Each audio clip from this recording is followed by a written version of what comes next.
Hello everyone, welcome back on my YouTube channel Kumaon mathematical express. तो guys, आज हम start करेंगे एक्सरसाइज 2.3 लेसन नंबर 2 बहुपद। और बहुपद में एक्सरसाइज 2.3 का क्वेश्चन नंबर 3 हमको आज स्टार्ट करना है। और क्वेश्चन नंबर 3 एग्जाम के पॉइंट ऑफ व्यू से बहुत ही ज़्यादा इंपॉर्टेंट माना जाता है, बोर्ड्स में बार बार रिपीट होता है। तो आप कोशिश करिएगा कि ज़्यादा से ज़्यादा समझ पाएं इस क्वेश्चन को। और अगर आपको ये वीडियो पसंद आती है तो इसको लाइक जरूर करें और मेरे चैनल को सब्सक्राइब करें। तो आइए गाइस, स्टार्ट करते हैं। एक बार सभी लोग क्वेश्चन पढ़ लेंगे। लिखा हुआ है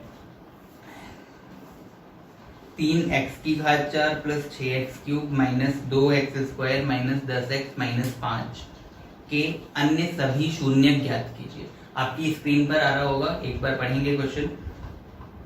सभी शून्य ज्ञात कीजिए यदि इसके दो शून्य √5/3 और माइनस √5/3 है। तो यहाँ पर हमें बहुपद दिया हुआ है, तो सबसे पहले हम बहुपद लिख लेंगे। px बराबर दिया है 3x की घात 4 प्लस 6x की घात 3 माइनस 2x² माइनस 10x और माइनस 5। और शून्य को दिए हुए हैं वो भी लिख लोगे, बराबर √5/3 और दूसरा दिया है माइनस √5/3। तो हमने एक्सरसाइज 2.2 में शून्य ही ज्ञात किए थे। तो बताया था शून्य ज्ञात करने का मतलब क्या होता है, जो बहुपद की चर राशि है उसका मान ज्ञात करना। अब क्वेश्चन में पहले से शून्य दे रखे हैं, तो शून्य देने का मतलब ये दोनों मान किसके दिए हुए हैं, चर राशि के। और चर राशि यहाँ पर क्या है, x है।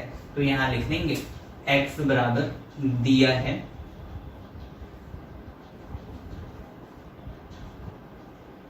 x बराबर √5/3 व दूसरा क्या दिया है, x बराबर माइनस √5/3। तो ये शून्यकों को प्रदर्शित कर रहा है।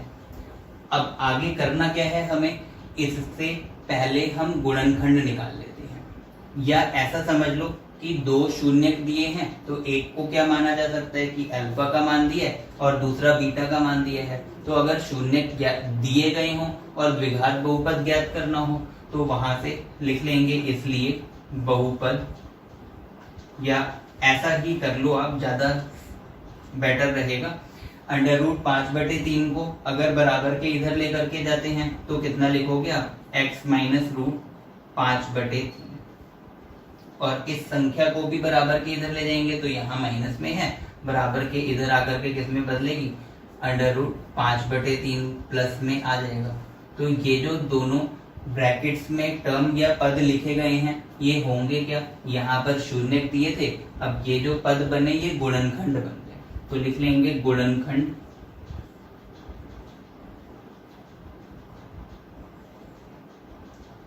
बराबर ये दोनों संख्याएं। अब यहाँ से इनको और अगर हल करते हैं तो हल करने पर क्या मिलेगा आगे, ये संख्या देखो क्या लिखा है, a माइनस बी के रूप में। इसको a प्लस बी बोल सकते हैं क्योंकि x का मान a मान लें और दूसरा √5/3 को b मान लें। तो बीच में चिन्ह कौन सा है, माइनस का। और x प्लस √5/3 लिखा है तो a और b लिख लोगे, प्लस आएगा बीच में चिन्ह। तो यहाँ a माइनस बी मिल रहा है और यहाँ पर क्या है, a प्लस बी। तो इन दोनों की अगर आपस में गुणा की जाए तो सूत्र पता ही है, a माइनस बी गुणा a प्लस बी किसके बराबर आता है, a² माइनस b²। तो इसका मतलब कि यहाँ से हम हल अगर करें तो उत्तर आपको क्या मिलेगा, x की घात 2 माइनस √5/3 की घात 2 आ जाएगी। तो यहाँ से आगे हल करने पर x की घात 2 माइनस √ और स्क्वायर को हल करते हैं तो दोनों घातें आपस में कट जाती हैं, क्योंकि रूट लगा होने का मतलब घात 1/2 होती है। तो आप केवल क्या लिख पाओगे, 5/3। अब अगर इसी को 0 के बराबर मान लें तो इसको आप पहले हल कर लो। तो हल करने पर क्या मिलेगा, दोनों का लासापा 3 आएगा तो यहाँ से आप लिख पाओगे 3x² माइनस 5 बराबर 0 या 3x² माइनस 5 बराबर 0। तो ये किसको प्रदर्शित कर रहा है? gx के मान को। तो अब हम करेंगे क्या? px से gx को भाग कर लेंगे। तो भाग वही लंबी विभाजन प्रक्रिया वाला मेथड यूज करना है। यहाँ पर आप लिखोगे 3x² माइनस 5, क्योंकि gx से px को भाग करना है और px को देखना है क्या लिखा गया है। तो आप लिख सकते हो 3x⁴ plus 6x⁴ minus 2x² minus 10x और माइनस 5 लिखा हुआ है। अब आगे हल करने के लिए प्रथम पद यहाँ कितना 3x², प्रथम पद यहाँ पर कितना 3x⁴ लिखा गया है। तो करते क्या है हमेशा, हाँ तो करेंगे क्या हमेशा, यहाँ पर प्रथम पद को इस प्रथम पद से भाग करें। तो आप ऐसा लिख सकते हो 3x⁴ बटे 3x�2। क्या करा, ये जो प्रथम पद था लिखा, यहाँ पर जो प्रथम पद था बटे में लिख दिया या अपॉन में लिख लिया।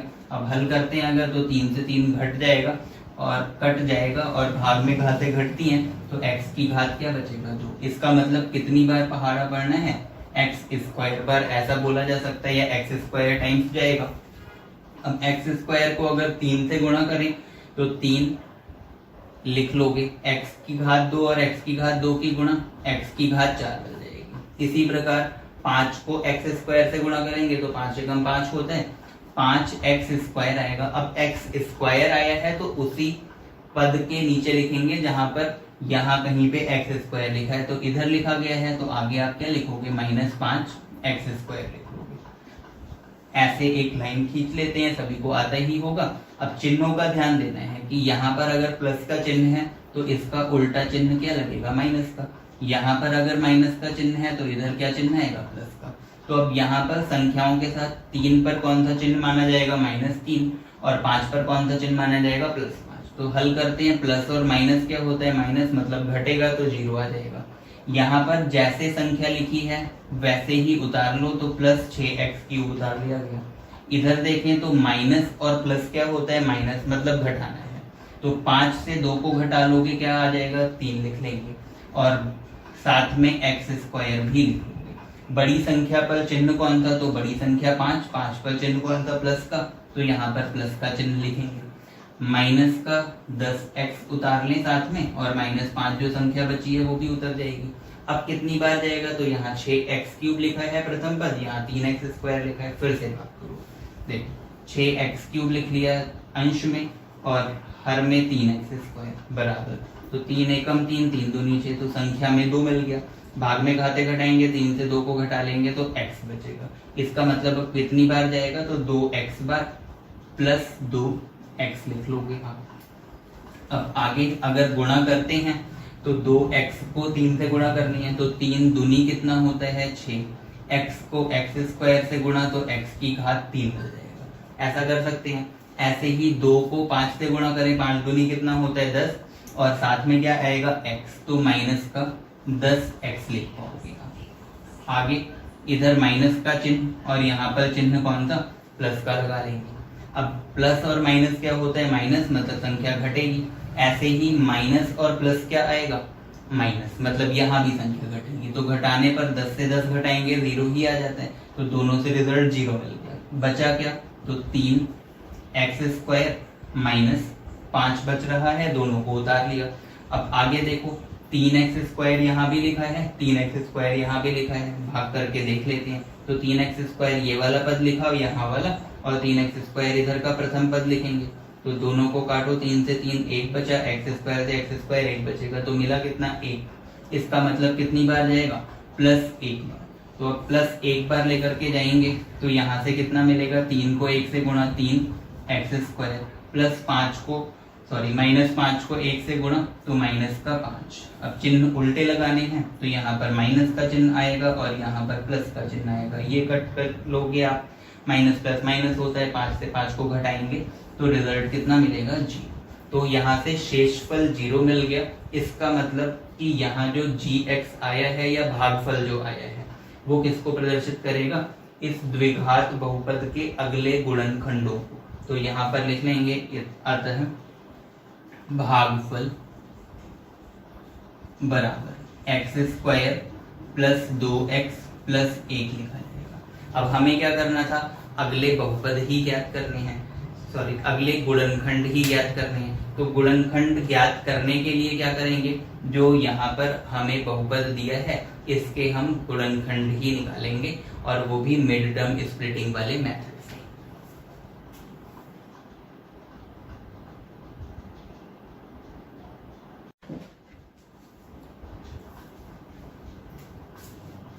तो अब गुणनखंड ज्ञात करने के लिए हम करेंगे क्या, यहाँ पर देख लेते हैं, एक लिखा है अंतिम पद और प्रथम पद भी एक ही है, मतलब गुणांक एक्स स्क्वायर का कितना, एक है, तो एक एकम कितना आएगा, एक आ जाएगा। इसका मतलब हमें करना क्या है, जो ये मध्य पद है इसको ऐसे दो भागों में बांटना है कि गुणा करने पर तो एक मिले, लेकिन जोड़ने पर कितना आ जाए, 2 आना चाहिए। तो आप किस रूप में लिख सकते हो, एक्स स्क्वायर प्लस इस 2 को बांटना है, तो आप लिख लोगे 1 प्लस 1 गुणा एक्स प्लस 1।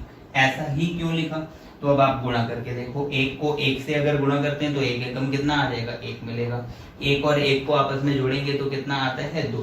तो ऐसा ही हमें चाहिए था। अब आगे इसको हल करें, इसके आगे मान लेते हैं 0, क्योंकि हमें क्या करना है, शून्य ज्ञात करने हैं। तो इधर से एक्स स्क्वायर प्लस 1 को x से गुणा करेंगे x आ जाएगा, 1 को x से गुणा करेंगे तभी भी x आएगा, प्लस कितना बचा 1, तो प्लस 1 बराबर 0 लिखो गया। यहाँ से हल करो तो दोनों में क्या लिखा हुआ है, एक्स स्क्वायर प्लस एक्स, तो दोनों से कॉमन कितना, x मिलेगा। एक्स स्क्वायर से x कॉमन लिया तो क्या बचेगा, x और प्लस 1 लिख पाएंगे, प्लस अगला ब्रैकेट वैसे ही उतार लिया जाता है। अगर किसी को नहीं समझ में आए तो ऐसा कर सकते हैं, अगर कॉमन लेना है तो वो भी देख लीजिए, यहाँ पर x के आगे कोई संख्या नहीं है तो 1 होगा, इधर भी 1 लिखा है तो 1 आएगा कॉमन, तो प्लस 1 आपने कॉमन ले लिया, बराबर क्या लिखोगे, 0 आ जाएगा। अब इसको भी हल करें तो यहाँ से दोनों से क्या कॉमन आ रहा है, तो x प्लस 1 लिखोगे और दूसरा x प्लस 1 लिख लेंगे, बराबर आ जाएगा 0 के। तो एक बार x प्लस 1 को अगर 0 के बराबर करते हैं तो उस केस में x का मान किसके बराबर आएगा, -1 संख्या के। ऐसे ही इस फैक्टर को या गुणनखंड को भी 0 के बराबर कर लो तो यहाँ से भी x का मान कितना आ जाएगा, -1 हम लिख पाएंगे। तो इस प्रकार से हमें सॉल्व करना था, और अन्य 2 शून्य ज्ञात करने थे तो अन्य 2 शून्य लिख लेंगे। आते हैं शून्य बराबर -1, -1, तो ये 2 शून्य हमें